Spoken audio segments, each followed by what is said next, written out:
अवध धाम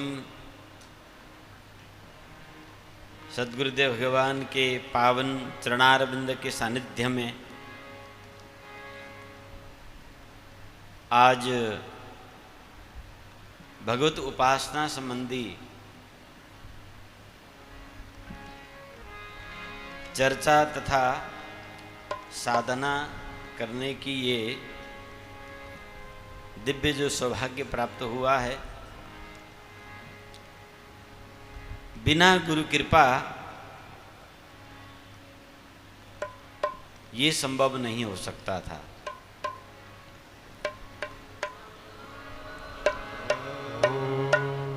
आज प्रथम दिन हम लोग हिमालय से दौड़े दौड़े आ रहे हैं और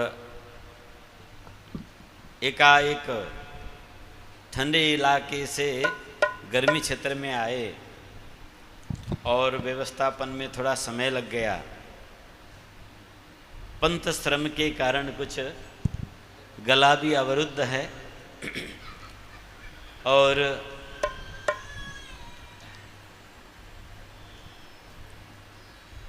शोभा यात्रा विविध आज का प्रथम मंच कार्यक्रम इन सब के कारण साधना का समय और साधना संबंधित चर्चा कल से होगी। कुछ विषय ऐसे हैं जिसको यहाँ व्यक्त करने में हम अपने को स्थिर करने की प्रयास कर रहे हैं। हृदय भावुक हो रहा है।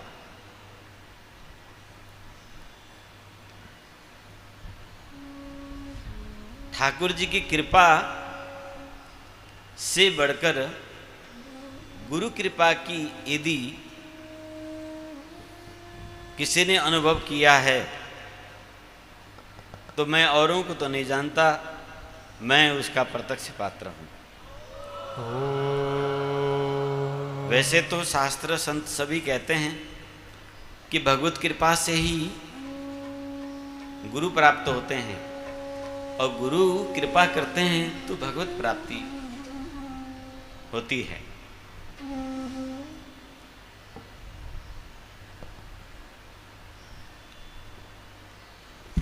परंतु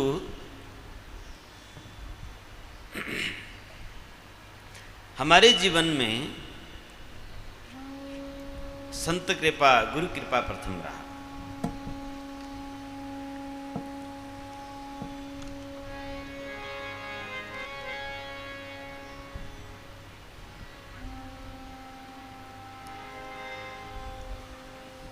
जिस पृष्ठभूमि से बाल्यकालीन यात्रा करते हुए यहां तक पहुंचे हैं, प्रत्येक कदम, प्रत्येक क्षण, प्रत्येक श्वास केवल गुरु कृपा ही अनुभव किया हमने।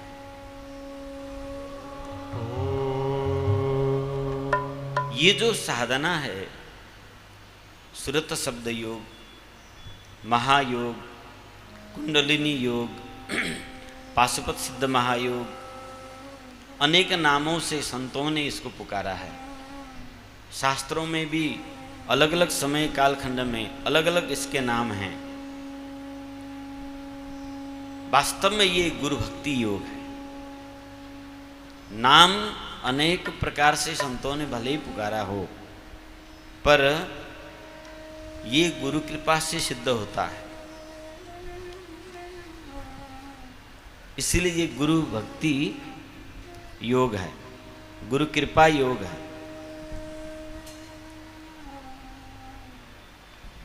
कोई पुरुषार्थ करके मैं पुरस्करण करूं, खूब जाप करूं और उस स्थिति को प्राप्त करूं, यह संभव नहीं है। यह गुण साधन ते नहीं हुई, तुम्हारी कृपा पाव कोई कोई। बड़े बड़े हठ योगी, राजयोगी, लय योगी, मंत्र योगी भारतवर्ष में युगों से विद्यमान हैं, अनेकों प्रकार से अभ्यास किए हैं। श्रीमद् गोस्वामी तुलसीदास जी महाराज ने अपनी 12 ग्रंथों में गुरु भक्ति योग और नाम भक्ति योग के अलावा कुछ प्रकट किया ही नहीं। सबके सार, जिस प्रकार से अभी अभी आपने महाराज श्री के मुखार बिंद से सुना कि समस्त शास्त्रों की सार है भगवत शरणागति। ये शरणागति को परिपक्वता कैसे हो? जब तक नाम भक्ति योग जागृत नहीं होता तब तक अखंड शरणागतित्व प्राप्त नहीं होता है। ये गुरु कृपा योग के बिना हो नहीं सकता।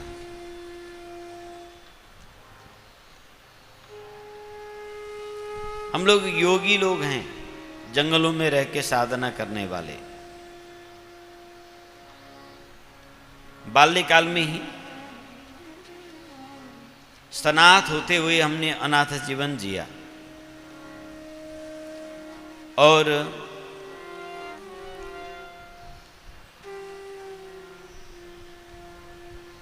महाराष्ट्र नासिक पंचवटी तपोवन में लक्ष्मी नारायण के बड़ा मंदिर की श्री महंत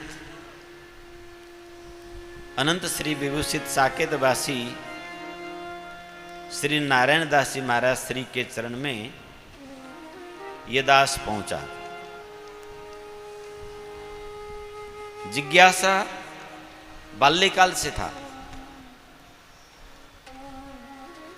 पर यात्रा आरंभ नहीं हुआ जब तक गुरु चरण में नहीं पहुंचे।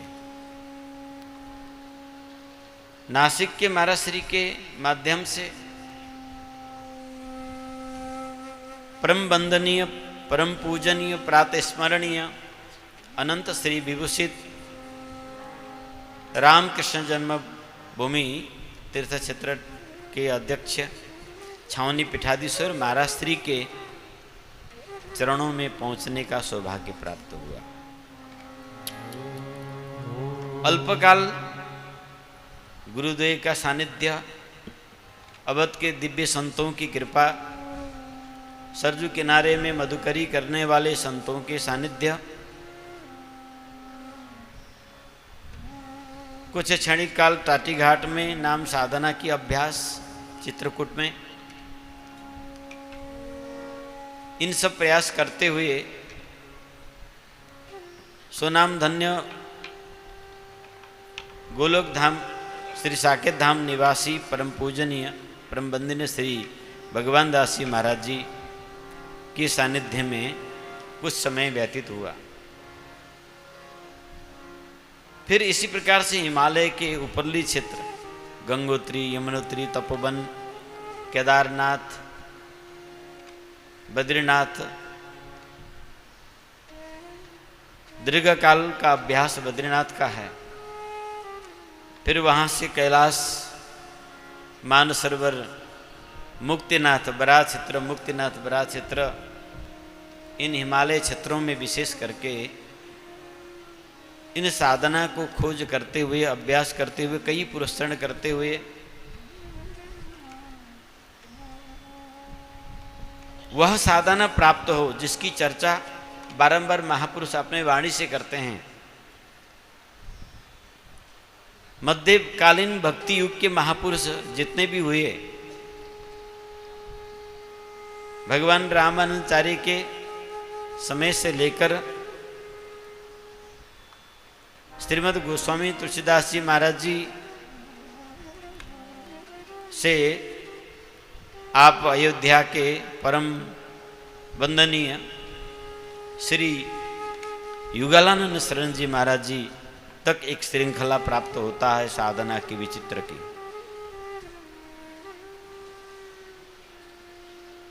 इन महापुरुषों के वाणी में जिन साधना की चर्चा इनके पद में, कुंडली में जो मिलता है वो अभ्यास करने में नहीं मिलता। तो संतों में ये व्यापक परंपरा रहा, फिर आज लुप्त क्यों हुआ? कहाँ है ये साधना? कई महापुरुषों को चरण चारते चारते गुरु कृपा से इस साधना का आस्वादन करने का सौभाग्य प्राप्त हुआ। लंबे समय तक, अनिश्चित काल तक ये शरीर स्थिर रहकर बाहरी इंद्रियों की वृत्तियों को समेटते हुए अंतःकरण में स्थित हो जाता है। कहीं प्रपंच करने का कोई लालसा नहीं था। जब नासिक के महाराज श्री का शरीर शांत हुआ तो परम पूजनीय परम वंदनीय सदगुरुदेव श्री छावनी पीठाधीश महाराज श्री ने हमें एकांत में बुलाकर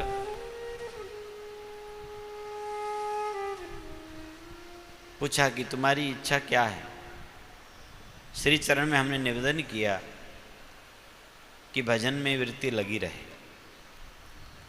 महाराज श्री ने कहा, भजन करने वालों के कारण ही ये धरती टिकी हुई है। प्रपंच तो जब कभी भी हो जाएगा। प्रातःकालीन महाराज जी अपने संध्या में बैठे हुए थे। बड़ी भावुकता पूर्वक वो क्षण बड़ी विचित्र है। जिस प्रकार से महाराज जी ने एक उद्गार व्यक्त किया, उसी क्षण शरीर में जैसे करंट लग गया।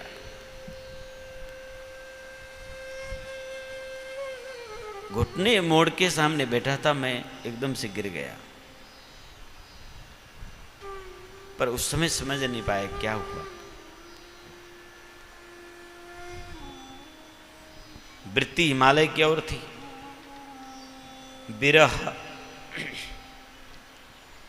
विरह व्यापा हुआ था, तो हिमालय की ओर कदम अग्रसर होता गया। प्रपंच न करने की मन में पहले से ही दृढ़ता था कि कहीं कोई स्थानधारी नहीं बनना।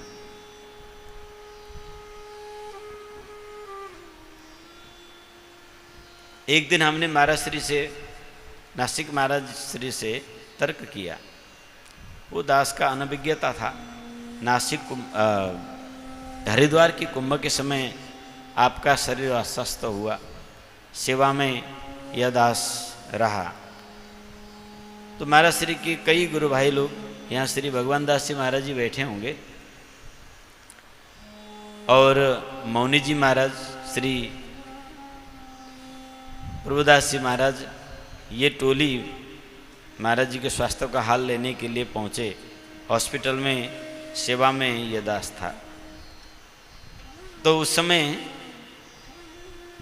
हमारे ओर देखते हुए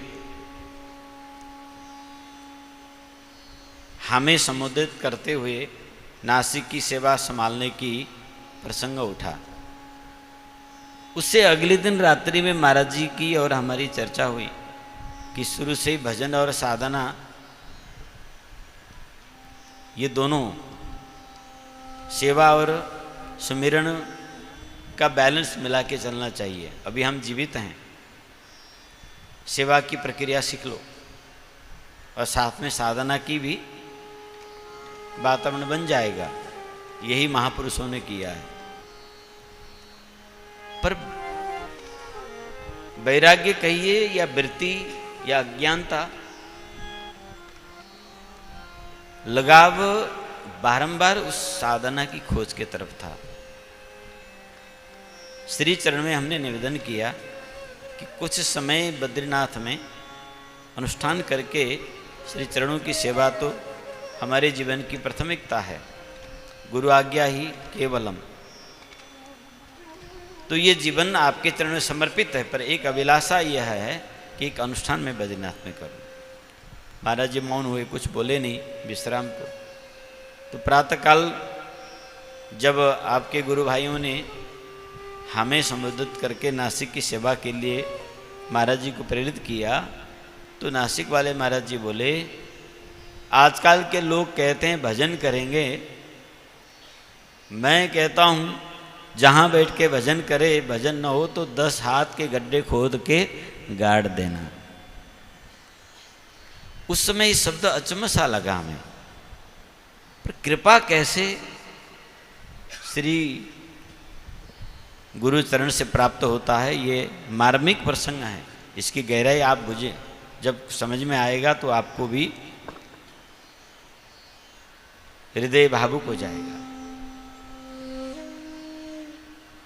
उसके कुछ समय कुछ वातावरण ऐसा बना, हमें जाना ही पड़ा बद्रीनाथ। जाते जाते सब लुटे गए, चोर सब ले गया, सिर्फ शरीर में धारण किया हुआ एक वस्त्र के अलावा कुछ भी नहीं था।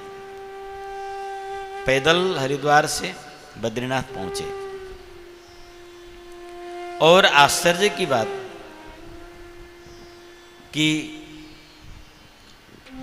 जो फटकार महाराज जी ने अपने गुरुभाई के लक्ष्य करते हुए हमें लगाया था, अंतराल में आप 10 फीट क्या 10 गज की खड्डा खोद के गाड़ दीजिए, महीनों रख लीजिए। उसके बाद जब फिर दोबारा निकालेंगे तो भी ऐसे ही आपको मिलेंगे। कई बार मिट्टी के अंदर में दबकर साधना का अभ्यास अनुभव लोगों को कराया गया। महाराज जी की वो फटकार, क्या पता था कि ये स्थिति आएगी। तो गुरु कृपा बड़ी विचित्र होती है। आज उसी कृपा के स्वरूप हम लोग चिंतन करते थे, कभी छावनी में प्रोग्राम होता तो यहाँ प्रवेश पाने का कल्पना होता था, और आगे फ्रंट लाइन में तो और कल्पना करना पड़ता था। कुछ गुरु मर्यादा में हम लोग रहते थे, इसीलिए आगे फट से बढ़ते भी नहीं थे। और अनकंटार क्षेत्रों में सेवा शुरू हुआ। मन में ये दृढ़ था कि प्रपंच करेंगे नहीं, अगर प्रपंच करना पड़े तो ऐसे क्षेत्र में भगवत कार्य करूं जहां से लोगों को मार्ग मिले। तो मां जानकी की वह पावन भूमि शालिग्राम के दिव्य देश, पर्वत जहाँ शिवजी के आकार में ध्यानमग्न विराजमान हैं, वृक्ष धन्वंतरी के तरह और नदियाँ अमृत के रस के तरह प्रवाहित, वह पावन भूमि देवभूमि, सनातन भूमि, वैदिक सनातन राष्ट्र, ऋषियों की तपोभूमि, सभी शास्त्र, सभी ऋषि मुनिगण। लोक में अत्याचार होता है तो हिमालय के ही कंदराओं में जाके छुपते हैं, ऐसा पुराण वर्णन करते हैं, संत कहते हैं। जब यह शरीर उस क्षेत्र में भ्रमण किया तो अभाव महसूस हुआ कि यहां वैष्णवता जगाना चाहिए। ठाकुर जी की प्रेरणा बढ़ती गई और माहौल बनता गया। तो धरती का प्रथम पहला धाम श्री बराह क्षेत्र, इसका प्रसंग छोटा सा कह के केवल भूमिका में मैं संबोधन तक अभी नहीं कर रहा हूं, वहां आ रहे हैं। धरती के वह पहला धाम इसलिए है, बराह पुराण के प्रसंग, श्रीमद् वाल्मीकि रामायण के प्रसंग भी, भगवान बराह ने पृथ्वी के उद्धार करने के बाद सूक्ष्म रूप बनाकर कोई ऐसा तत्व न हो जो धरती को नुकसान पहुंचाए, इसीलिए वो पृथ्वी को चक्कर लगा रहे थे। उनकी क्रोध शांत नहीं हो रहा था। देवताओं का हिम्मत नहीं था भगवान के सन्मुख जाएं, तो सबने कामधेनु को प्रार्थना किया कि आप भगवान के सन्मुख जाएं। भगवान उत्तर की ओर हिमालय की तरफ तीव्र गति से प्रस्थान कर रहे थे। हिमालय की ओर से माता कामधेनु भगवान की तरफ आगे बढ़ी। महाभारत पर्वत में चट्टान में उनका पैर फिसला और कोख फटने से दूध का धार बहा और कौशिकी नदी में वो दूध के धार का संगम बना। कोका नाम की गंगा आज वहाँ प्रसिद्ध है। भगवान बराह वहाँ पहुँचे। वह रमणीक क्षेत्र को देखते हुए उस कोका और कौशिकी के संगम के स्पर्श होते ही भगवान का क्रोध शांत हुआ। उस क्षेत्र को रमणीकता से भगवान का मन प्रसन्न हुआ और भगवान वहाँ शांत चित्त होकर बैठ गए। देवताओं ने अपनी अपनी इच्छाओं से वहाँ का आकर प्रार्थना किया, वरदान प्राप्त किए। उसी समय ब्रह्मा जी भी वहाँ पर आए और भगवान ने आदेश दिया कि पृथ्वी अब सुरक्षित है, सृष्टि करें। तब भगवान के दाढ़ी में कुछ के टुकड़ा था, उसको पकड़कर संकल्प ब्रह्मा जी ने किए। तो इस श्वेतबराह कल्प के प्रथम मनु, कुश नाम के मनु प्रकट हुए। 1,95,96,58,125 वर्ष पूर्व। आज 7वां मनमंत्र चल रहा है। जिन्होंने इस अवध धाम को सिंचित किया, जहां भगवान स्वयं साक्षात प्रकट हुए, तो कुश मनु ने बराह क्षेत्र को सिंचित किया। इसीलिए वो धरती का प्रथम धाम है। विश्वामित्र जी के साथ में भगवान जब जनकपुर की ओर गए तो सिद्धाश्रम बक्सर में नारायण यज्ञ संपन्न करके एक छोटा सा नदी है जिसका नाम है स्वर्णकुले, उसे स्वर्णभद्र का भी नाम दिया गया है। अगर स्वर्णभद्र का हम भूगोल के हिसाब से देखते हैं तो अमरकंटक से निकलकर जो सोन नदी है, पटना के पास में जाकर गंगा जी में मिलती है। भगवान वहाँ वाल्मीकि में स्पष्ट है, 30-31 सर्ग में इस क्षेत्र का वर्णन भी है कि मैं हिमालय की ओर होते हुए जनकपुर की ओर जाऊंगा, आप भी मेरे साथ चलिए। जाह्नवी से उत्तर के तरफ भगवान प्रस्थान करते हैं। तो जाह्नवी से जब उत्तर की ओर तरफ प्रस्थान करेंगे तो सोनभद्र वहां नहीं आती, फिर रास्ते में वहां नेपाल से एक महाभारत पर्वत से निकली हुई छोटी सी नदी है, उसके चारों ओर 12 महीना हरा भरा रहता है। उसको वर्तमान समय में नेपाली भाषा में सुनसरी खोला कहते हैं। खेतों में पानी लगाने वाला जो छोटा सा नहर होता है वो कुलू कहलाता है, स्वर्णकुले। तो वह गंगा जी पार करते ही उसी के किनारे से श्री राम धुनी वर्तमान समय में एक क्षेत्र है, वहाँ रात्रि निवास हुआ। तो कौतूहलता पूर्वक श्री राम जी ने इस क्षेत्र के बारे में पूछा कि ये कौन सा ऐसा क्षेत्र है, इतना समृद्ध, वनों से सुशोभित, हरा भरा। तब स्वयं विश्वामित्र जी ने यह प्रसंग उठाया और अपनी वंश की परिचय देते हुए कुश वंश में उत्पन्न होने के कारण कौशिक कहलाने की और बड़ी बहन कौशिकी की चर्चा यहाँ पर विश्वामित्र जी करते हैं। तो उस भूमि में जब हम पहुँचे,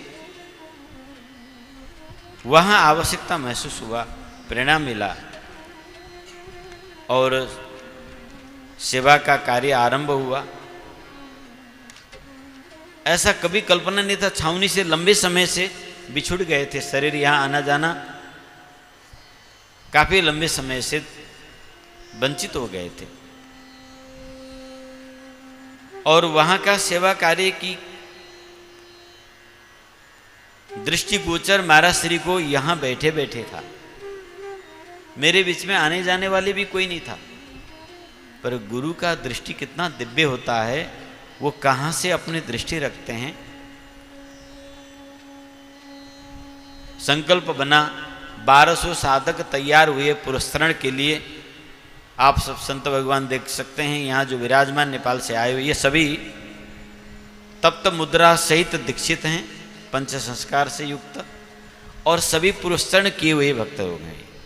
श्री राम मंत्रराज के जाने, हनुमत मंत्रराज के और शरणागति मंत्र, तीनों के पुरस्करण किए हुए। 1200 साधकों के साथ 1 अरब 60 करोड़ मंत्रराज का जाप के पूर्णता में, उसकी दशांश आहुति के समय स्वयं महाराज श्री छावनी पीठाधीश्वर महाराज जी का, पूरे भारत के बड़े बड़े संतों का, परम पूजनीय महाराज श्री जो व्यासासीन हैं, आपका दिव्य पदार्पण नेपाल में बराह क्षेत्र में हुआ। और उस क्षेत्र को आप सब ने तारक ब्रह्मपीठ के रूप में प्रतिष्ठा किया। इस प्रकार से छावनी में पुनः प्रवेश का एक द्वार माध्यम बना। पूर्व अमनाई पीठ मेरा मानना है कि महाराज जी के द्वारा नेपाल के बराह क्षेत्र में स्थापित हुआ। और बड़े संकोच संतों के बीच में बोलने में रहता है, क्योंकि बड़े बड़े विद्वान निष्णात मनीषीगण विराजमान हैं। हम लोग पहाड़ों में जंगल में रहने वाले लोग हैं, बहुभाषी हैं, न तो भाषा में शुद्धि है और न ही बोलने के लिए शास्त्र अभ्यास है। श्रवण गुरु कृपा से थोड़ा बहुत हुआ है, करते हैं, अध्ययन विश्वविद्यालय भी करते हैं, परंतु एकाएक हम इस प्रकार से बड़े मंच में आकर फिर तर्कपूर्ण प्रवचन करें, यह हमारा विषय नहीं है। साधना पूर्ण होगा। कभी कल्पना भी नहीं किया था। छावनी में आप मूल गेट से भीतर जाएंगे तो बाईं ओर जंगला में हमारी आसन हुआ करता था, और श्री गुरु महाराज जी की कृपा से आज अपनी गोद में, ये मैं मंच पर नहीं, सिंहासन पर नहीं, मैं यह समझकर यहाँ पर बैठा हूँ आनंद से कि मैं अपने पिता की गोद में बैठा हूँ।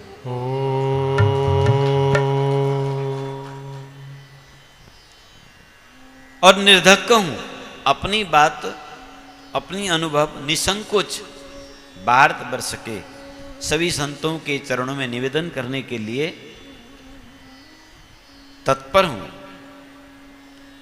हमारे जीवन में कुछ दिव्य संतों की कृपा रहा, इसमें मंचासीन, व्यासासीन महाराज श्री की बड़ी कृपा, आपकी ओजस्वी वाणी से हम पहले से प्रभावित थे। जब आपके सानिध्य में हम लोगों की आत्मीयता बढ़ा, तो ऐसे विचित्र मौके पर, इतने कठिन कठिन समय पर आपका अनुग्रह साथ कृपा हमें प्राप्त हुआ। यह दास सदा के लिए आपके प्रति ऋणी रहेगा। आभार प्रकट करते हैं। और परम पूजनीय, परम वंदनीय इस छावनी पीठ के उत्तराधिकारी श्री शास्त्री जी महाराज जी, उनकी कृपा की तो कोई तुलना ही नहीं है।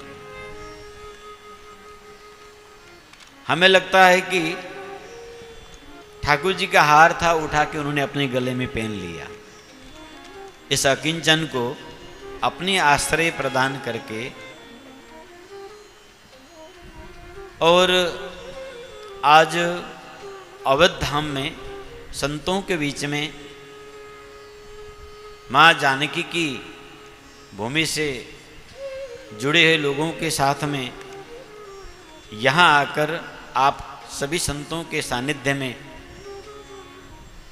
हमें साधना का भाव प्रस्तुत करने का जो सौभाग्य प्राप्त हुआ, इसके लिए मैं परम वंदनीय परम पूजनीय श्री उत्तराधिकारी शास्त्री जी महाराज को निरंतर आभार व्यक्त करते हैं। उनके चरण में कोटि कोटि वंदन करते हैं। सभी मेरे चाचा गुरु यहाँ विराजमान हैं, आप सबके चरण में कोटि कोटि वंदन करते हैं। जो कुछ आपकी कृपा से हमने अर्जन किया है, वह कल से प्रातः 9 बजे से 11 बजे का महाराज जी ने आज्ञा हुई है कि साधना प्रदान करेंगे। 9 से 11 क्यों? क्योंकि 4 से 6 होना चाहिए। तो चर्चा हुआ कि यहाँ हमारे संत जितने हैं नित्य नियम करके, अपने नित्य नियम नहीं छोड़ते हैं यहाँ के संत, नित्य नियम करके ठाकुर जी की आरती पूजा करके 9 बजे फ्री होते हैं, ताकि अवध के संत भी यह साधना को लाभ ले सकें। इसीलिए 9 से 11 बजे का समय रखा गया है। यद्यपि उपासना के दृष्टि से गर्मी का समय है, मौसम अनुकूल नहीं है, तथापि सभी संत रुचि रखने वाले वंचित न। वैसे तो संत सभी पूर्ण हैं, अयोध्या के संतों में क्या कमी है, वो तो सर्वे सर्वा हैं। हम उन्हें क्या सिखा सकते हैं, वो जगत को सिखा रहे हैं। तथापि साधना की मर्म ये अति सूक्ष्म है, ये बौद्धिक स्तर से प्राप्त नहीं होता। ये हृदय की गहराई में, सिद्धांतों के मार्ग में जब हम पतली, बहुत पतली डोरी पर कदम रखकर चलते हैं, तभी साधना के रहस्य में हम उतरते हैं। हालांकि भक्ति के नाम से हम लोग बिंदास हैं, भक्ति के नाम से बिंदास है, और जैसे मर्जी उल्टे सीधे जैसे भज लो कृपा हो जाएगा, ऐसा सबका मानना है। और ये बात सही भी है, गोस्वामी जी स्वयं बोले हैं, बाहाय कुबाय अनख आलसों नाम जपत मंगल दिशि दसों। परंतु इसका मतलब हमें मनमानी बनाने के लिए ये नहीं कहा महापुरुष ने, सिद्धांत विपरीत चलने के लिए नहीं कहा। साधना का सिद्धांत है, वो तो किसी परिस्थिति बस भगवान नाम की महिमा प्रकट करने के लिए, चाहे किसी भी प्रकार से उच्चारण हो, मंगल ही होगा। ये भगवान नाम की महिमा के लिए है, साधक को आलस्य बनाने के लिए नहीं है, साधकों को बेपरवाह होने के लिए नहीं है। पर हमने क्या किया, इसे मूल मंत्र बनाकर अपने आलस्य, प्रमाद, मनमानीपन को सिरानी बना लिया, इसको आधार बना लिया। हम साधना के लिए धाम में विरक्त भेष धारण करके हो या भक्त बन के आए हुए हैं, परंतु भक्ति के नाम की मनमानी की चरम सीमा में हम हैं, ये हमें विचार करना जरूरी है। तो ये सब चर्चा बीच के 8 दिन में गुरु कृपा से जो हृदय से प्रकट होगा लोक भाषा में, क्योंकि स्वामी जी ने लोक भाषा में ही साधना संप्रेक्षित किया है। वर्तमान समय में देव भाषा का अभाव अकाल पड़ा हुआ है, और हम स्वयं उसी अकाल के एक पात्र हैं। और लोग समझ नहीं पाते हैं, इसलिए आपकी गंवाड़ी भाषा में ही, गंवाड़ी भाषा मतलब गांव के भाषा, जो मिश्रित भाषा है, इसी में जो बन पड़ेगा आप सबकी सेवा करेंगे। जो नेपाल से पधारे हुए भक्त हैं आप सब सुने, कल सुबह 6 बजे श्री आज गुरु दर्शन सरयू जी का स्नान हो गया, तो सुबह 6 बजे हनुमान जी का आज्ञा लेने जाना है। बिना हनुमान जी की आज्ञा के साधना आगे नहीं बढ़ेगा। तो सभी संकीर्तन करते हुए महाराज जी के चित्रपट के साथ सभी जन प्रातःकाल में हनुमानगढ़ी में हनुमान जी को दर्शन, कनक भवन के दर्शन करते हुए यहाँ सभी एकत्रित होंगे, बालभोग होगा। उसके बाद फिर साधना की सत्र आरंभ होगा। अल्प लेना बालभोग, क्योंकि साधना शुरू करेंगे। और इसी प्रकार दूसरे दिन दर्शन का क्रम भी जारी रहेगा। शाम को श्रीमद् वाल्मीकि रामायण का दिव्य रसास्वादन परम पूजनीय महाराज श्री के मुखारविंद से नाम रस परक हमने अनुरोध किया है महाराज जी से। इस बार की व्याख्या जो है, भगवान नाम साधना परक, नाम रस परक हो, क्योंकि साधना का संबंध वही जुड़ा हुआ है, उसी का पुष्टि हो। श्री चरण में ये निवेदन करते हैं। और साधना सिद्धांत की कुछ चर्चा संध्या काल में भी होगा, जो समय बचेगा। इन्हीं शब्दों को महापुरुषों के चरण में निवेदन करते हुए गुरु महाराज जी के चरण में अपने को समर्पित करते हुए मैं वाणी को विराम दूंगा। आप सब खड़े होकर आरती करेंगे। बोलिए सियावर रामचंद्र भगवान की जय हो, सद्गुरुदेव भगवान की जय हो, श्री छावनी पीठाधीश महाराज सूरी की जय हो, श्री उत्तराधिकारी महाराज जी की जय हो, समस्त संत भगवान की जय हो, अवध धाम की जय, सरयू मैया की जय हो, श्री हनुमान जी महाराज की जय, श्री राम जन्मभूमि की जय हो, जय जय श्री सीताराम।